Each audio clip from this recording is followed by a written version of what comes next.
যে কিছু নির্দিষ্ট প্রার্থীরা তারা এই যে এই কোণাটায় দাঁড়িয়ে একদম যখন প্রার্থীরা ভেতরে ঢুকবেন তাদেরকে ছোট ছোট চিট পাস দিয়ে ভোট ইনফ্লুয়েন্স করার চেষ্টা করছে।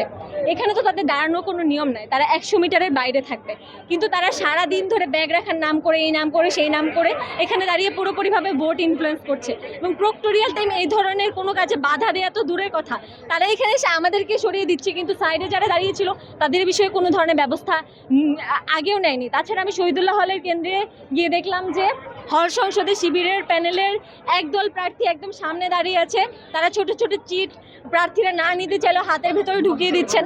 তো এইটা তো কোনো ধরনের নির্বাচনী নিয়ম বিধি না। একদম শুরু থেকে তানভীর বাড়ি হামিম থেকে শুরু করে এই পর্যন্ত যত আচরণবিধি লঙ্ঘিত হয়েছে, কোনো বিষয়ে আমি এখন পর্যন্ত প্রশাসনকে কোনো ব্যবস্থা নিতে দেখি নাই।